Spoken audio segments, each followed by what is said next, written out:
Seorang pelajar 16 tahun menjadi warga Singapura kedua yang ditindak di bawah Akta Keselamatan Dalam Negeri ISA kerana menjadi radikal setelah terpengaruh dengan ideologi pelampau berhaluan kanan.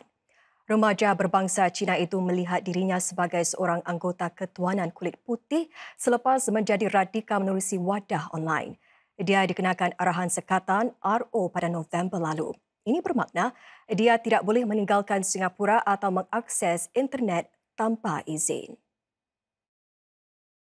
Selepas terdedah kepada bahan-bahan pelampau online 2 tahun lalu, remaja tersebut mula memendam rasa benci yang mendalam terhadap sebilangan kumpulan masyarakat seperti kelompok Afrika Amerika, orang-orang Arab dan juga golongan LGBTQ. Dia percaya kumpulan Afrika Amerika bertanggungjawab ke atas sebahagian besar jenayah di Amerika Syarikat.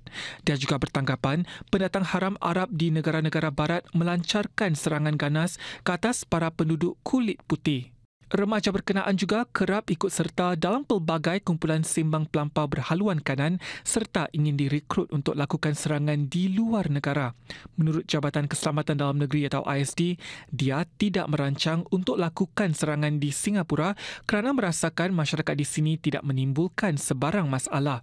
Tidak terdapat bukti yang menunjukkan remaja itu cuba mempengaruhi ahli keluarga ataupun rakan-rakan dengan pandangannya itu. Mereka juga tidak mengetahui tentang fahaman radikalnya. Remaja berkenaan perlu jalani program pemulihan di mana dia akan diberi kaunseling psikologi dan sentiasa didampingi para pegawai ISD. 2 mentor turut ditugaskan untuk membimbing remaja itu dan melengkapinya dengan kemahiran siber. Sementara itu, warga Singapura yang pertama dikenakan tindakan di bawah ISA kerana terpengaruh dengan fahaman berhaluan kanan sudah pun dibebaskan daripada tahanan. Remaja 19 tahun itu dikenakan arahan penggantungan atau SD yang syarat-syaratnya serupa arahan sekatan. Dia berusia 16 tahun ketika ditahan pada Disember 2020 kerana berniat melakukan serangan ganas menggunakan parang di 2 buah masjid yang terletak di kawasan utara Singapura. Semasa dalam tahanan, remaja tersebut yang merupakan seorang Protestan menjalani proses pemulihan yang menyeluruh. Dia kini menolak ideologi pelampau serta sebarang bentuk keganasan. Dia juga tidak lagi memendam rasa benci terhadap golongan Muslim dan memahami pentingnya memelihara keharmonian kaum dan agama di sini. ISD akan terus bekerjasama dengan orang-orang di sekelilingnya bagi memudahkan proses untuk kembali ke pangkuan masyarakat. Berhubung ideologi pelampau berhaluan kanan, ISD menyatakan pemikiran sedemikian belum berakar di Singapura. Namun 2 kes yang dikesan menjadi satu peringatan rakyat Singapura tidak terhindar daripada ancaman sebegini dan perlu kekal waspada. Tambah jabatan itu, retorik pelampau sedemikian mempromosikan naratif kita lawan mereka. Pemerintah Singapura sama sekali tidak akan bertolak ansur terhadap sebarang bentuk ucapan kebencian, tidak kira apa pencetusnya maupun ideologi yang ingin ditegakkan. Singapura sedang merintis laluan bagi menjadikan sektor teknologi infokom ICT lebih mesra alam. Peruntukan $30 juta itu tersedia bagi pendidikan yang dapat mengoptimumkan reka bentuk serta fungsi software yang lebih cekap tenaga. Penguasa Pembangunan Infokom Media IMDA mengundang para pendidik dari institut pengajian tinggi untuk bekerjasama dengan para pemain industri bagi menghasilkan huraian pengkomputeran hijau sedemikian. Satu lagi program terkait dinamakan Ujian Software Hijau yang meneliti keberkesanan pengurangan gas karbon dalam pelaksanaan di dunia nyata. Ujian yang dilakukan akan menyediakan data berguna yang dapat bantu menghasilkan garis panduan bagi membangunkan software mesra alam. Rakan-rakan industri yang menyertai usaha ini termasuk Amazon Web Services and Group dan Institut Teknologi Singapura SIT. Semasa berucap di satu forum teknologi Mampan siang tadi, Menteri Negara Kanan Perhubungan dan Penerangan, Dr. Janil Puthucheary berkongsi pemerintah juga turut memainkan peranannya. Ini termasuk memastikan agar bangunan-bangunan yang menempatkan data pusatnya menerima tanda hijau. We are consolidating standalone government server rooms and data centers into centralized government DCs operated by GovTech, and these are Green Mark Platinum certified for energy effectiveness. But beyond the data centers, GovTech is also incorporating green requirements into government ICT procurement. to create a sustainable digital value chain. Singapura akan membangunkan piawaian nasional untuk memastikan program pendidikan luar bilik darjah yang melibatkan aktiviti lasak bakal lebih selamat untuk para pelajar. Ia bakal menggariskan keperluan keselamatan yang perlu dipatuhi dalam mengendalikan kegiatan sedemikian. Ini di samping garis panduan baru yang memperhalusi bagaimana pengendali boleh tangani kejadian kecemasan yang berlaku.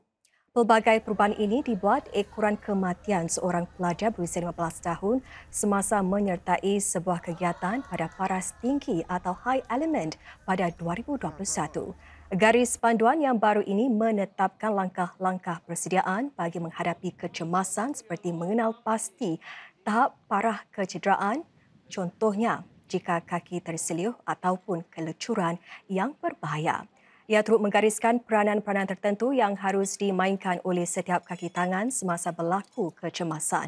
Pengendali juga diajar untuk menilai punca berlakunya kemalangan dan apa yang boleh dipelajari daripadanya. Walaupun beberapa syarikat sudah pun mempunyai langkah-langkah serupa, garis panduan ini bertujuan menetapkan piawaian sebagai suatu perbandingan. Menurut jangkaan, piawaian terbaru ini bakal diterbitkan pada 2025. Kabinet Malaysia memutuskan untuk menubuhkan sebuah Suruhanjaya Siasatan Diraja RCI bagi mengkaji isu-isu berkaitan kedaulatan Pulau Petra Branca, Middle Rocks dan South Ledge. Ketua Setiausaha Negara Malaysia Muhammad Zuki Ali berkata, siasatan akan dilaksanakan berhubung Akta Suruhanjaya Siasatan 1950 dan akan dibentangkan kepada Yang di-Pertuan Agong Malaysia. Pertikaian wilayah berkaitan Petra Branca, Middle Rocks dan South Ledge merupakan isu yang sekian lama membelenggu hubungan Singapura dengan Malaysia. Pulau-pulau itu terletak di laluan utama kapal-kapal dagang melalui Selat Melaka dan Laut Cina Selatan. Berdasarkan perbincangan dalam Jemaah Menteri, ia adalah satu perkara yang disifatkan penting dan mustahak, antara lain kerana ia melibatkan isu sempadan yang menyentuh kedaulatan Raja-Raja Melayu. Kenyataan oleh Encik Muhammad Zuki Ali menambah, Suruhanjaya itu akan dianggotai pakar-pakar berpengalaman dalam bidang kehakiman dan undang-undang serta pentadbiran awam. Ini bagi mencegah sebarang isu membabitkan konflik kepentingan dengan mana-mana pihak. Pada tahun 2008, Mahkamah Keadilan Antarabangsa ICJ memutuskan Petra Branca milik Singapura, manakala Middle Rocks adalah milik Malaysia dan South Ledge pula menjadi milik negara di mana terletak perairannya. Hampir sedekat kemudian, Malaysia memfailkan permohonan agar keputusan tersebut disemak semula. Langkah itu kemudian ditarik balik oleh Kerajaan Pakatan Harapan sebaik selepas ia mengambil alih Putrajaya pada Mei tahun 2018. Pada November 2021, Malaysia menubuhkan sebuah kumpulan kerja untuk menyemak semula isu tindakan dan undang-undang berhubung wilayah yang dipertikaikan itu.